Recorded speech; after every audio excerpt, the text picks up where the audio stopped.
오늘 전도서는 다윗의 아들이라는 단서는 있지만 솔로몬이라는 이름을 구체적으로 기록하지는 않았습니다.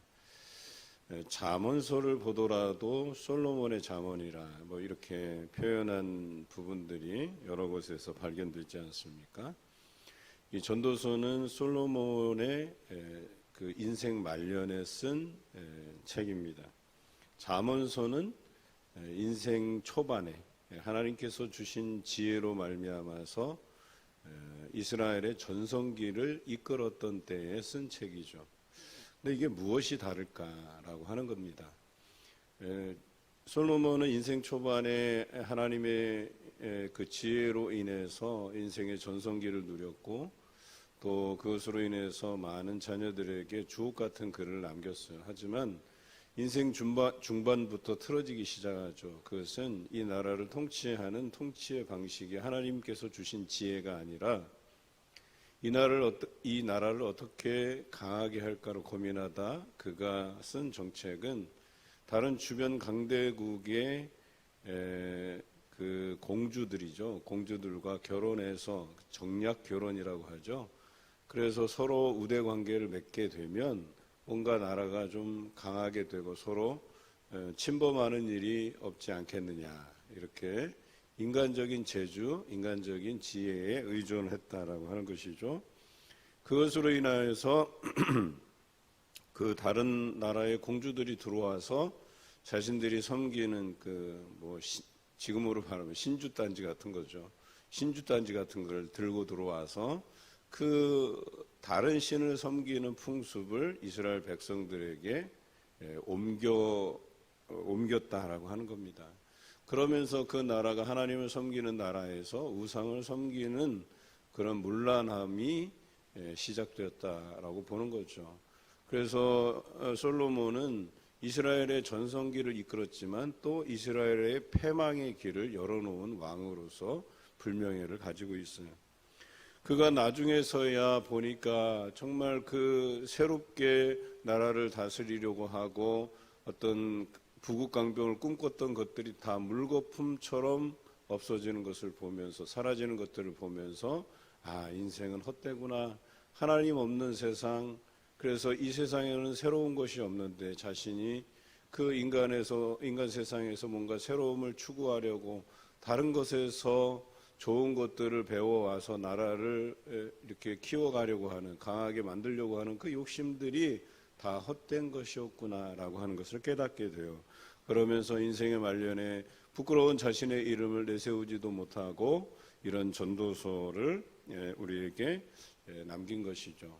그런데 이 전도서에서 그저 염세주의자처럼 이 세상은 희망이 없어, 그러니까 우리는 이 세상에서 살 만한 가치가 없어, 이렇게 이야기하는 것이 아니고, 우리가 이 땅에서 누구나 다 이런 세상의 욕심을 가지고 살아가는데 이전 세대에도 그랬고, 그런데 그 이전 세대들이 기억됨이 없는 사실을 상기시키면서 우리가 이런 헛된 삶을 살아가다가 그 공허함을 느끼게 되면 다시 하나님께로 돌아가야 된다는 그 인생의 놀라운 지혜를 우리에게 설명하고 있는 것이죠.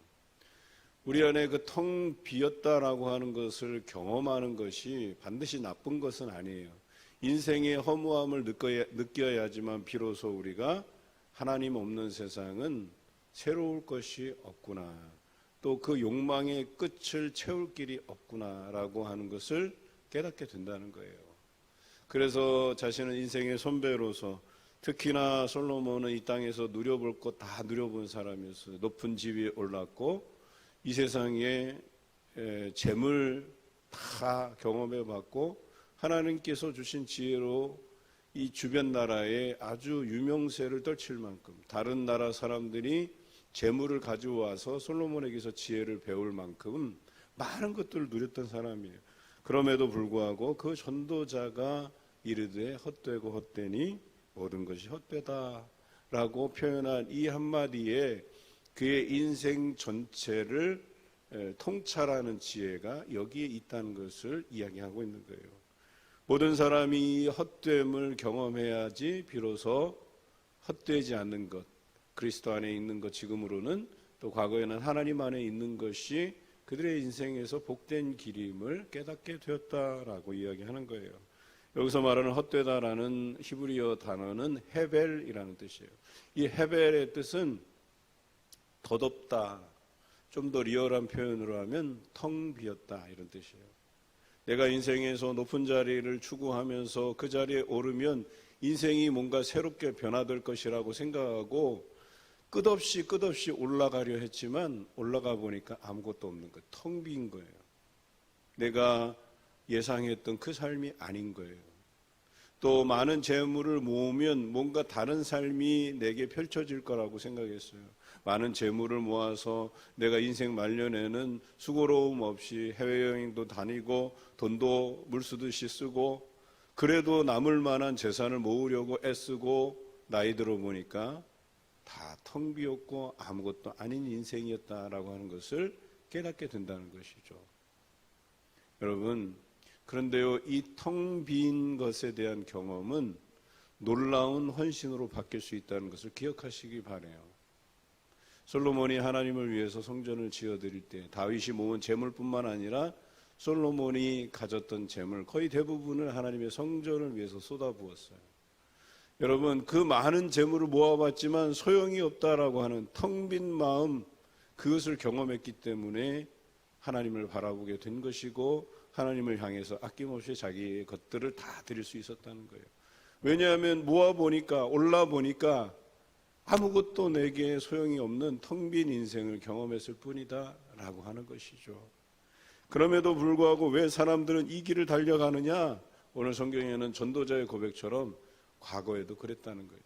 과거에도 수많은 사람들이 높은 자리에 오르려고 하고 재물을 모으려고 하고 가난에서 탈피하려고 뭔가 새로운 움직임들을 가져와 봤지만 다 헛된 것뿐이었다라고 고백하고 있는 거예요. 바벨탑도 그러잖아요. 자기 이름을 내려고 높이 쌓았는데 하나님께서 그들의 언어를 흩으셨어요. 다 어지럽게 만드셨어요. 그래서 뿔뿔이 다 흩어지고. 무엇입니까? 우리 자신들의 욕망을 채우기 위한 그 끝없는 욕심, 여러분 결과적으로는 채워지지 않는다는 이야기예요. 채울 수도 없고. 그런데 우리가 이런 헛된 인생을 향해서 살아갈 필요가 뭐가 있겠어요? 여러분, 사람에게 좋은 평가를 얻기 위해서 살아가십니까? 다 헛된 거예요. 내가 하나님 앞에 신실한 성도로 살아가는 삶이어야지 사람들에게 인정받는 것, 그것도 하루아침에 사라지는 물거품 같은 거예요. 또 아침에 생겼다가 사라지는 안개와 같은 거예요. 그것을 인생이라고 표현하고 있어요. 모든 만물이 피곤하다는 것을 사람이 말로 다 말할 수는 없으니 눈은 보아도 족함이 없고 귀는 들어도 가득 차지 않다 그랬어요. 그러니까 살아보면 피곤한 인생일 뿐이었다라고 고백하는 거예요. 그래서 모세도 그랬고 수고와 슬픔뿐이다 그랬고 야곱도 험악한 세월을 보냈다고 이야기하는 것이 그것이에요. 자신의 인생의 평가를. 그래서 그들에게 남은 것이라곤 그저 하나님의 인도하심 밖에는 없었다는 거예요. 그 외의 삶은 육신만 피곤케 하고 수고와 슬픔뿐이고 험악한 세월뿐이었다라고 고백한 것뿐입니다. 9절에도 나와 있죠. 이미 있었던 것이 후에 다시 있겠고 이미 한 일을 후에도 다시 할지니 해 아래는 새 것이 없다. 우리는 뭔가 과거와 다른 삶을 살아보려고 발버둥 치는데 똑같다는 거예요. 그 인생이. 우리 아버지네 인생, 어머니의 인생들 그렇게 고생스럽고 수고로운 인생을 봤어요. 우리는 저렇게 살지 말아야지? 아니요. 똑같은 인생 살아가는 거예요. 높은 자리에 올라가나 재물을 많이 모으나 똑같은 인생이에요. 여러분, 그럴 것이라면 대기업 사장들이, 회장들이 근심 없이 살아가야죠. 그런데 매일 연이어 터지는 뉴스에 보면 야, 저 회장직, 사장직도 해먹기가 어렵겠구나 하는 생각을 늘 가지잖아요. 왜 고민이 없고 근심이 없겠어요? 왜 피곤함이 없겠어요? 우리는 이런 상황들을 늘 보면서도 깨닫지 못하는 것이 안타까울 뿐이죠. 하지만 인생의 지혜를 얻은 자는, 하나님께서 주신 지혜를 얻은 자는 그것의 허무함을 일찍 깨닫는 사람이에요. 이 헤벨의 은혜를 깨닫는 사람, 텅 비었다라고 하는 것을 깨닫는 인생이요. 그래서 하나님만 바라보는 인생이 지혜로운 인생이라고 이야기하는 겁니다. 여러분, 나오미의 인생을 잘 아시죠? 남편이 있었고 두 아들이 있어요. 두 며느리를 거느리고 베들레헴에 살다가 가나안함이 찾아왔어요. 그래서 그 흉년을 피해서 뭔가 새로움을 얻기 위해서 재산을 정리해서 모압 땅으로 가요. 그런데 그곳에서 남편 잃고 두 아들 잃고 한 며느리는 도망가고 한 며느리만 남았는데 그 며느리가 룻이라고 하는 며느리예요. 그런데 이 룻은 너무나도 감사하게도 어머니 하나님이 나의 하나님이 되시고 어머니께서 유숙하시는 곳에 나도 유숙하고 어머니가 가는 곳에 나도 따르겠다고 고백하면서 그 인생의 영적인 동반자를 만난 거예요. 그리고 다시 영적인 땅, 고향 땅 베들레헴으로 돌아오게 돼요. 아무것도 가지지 않은 채.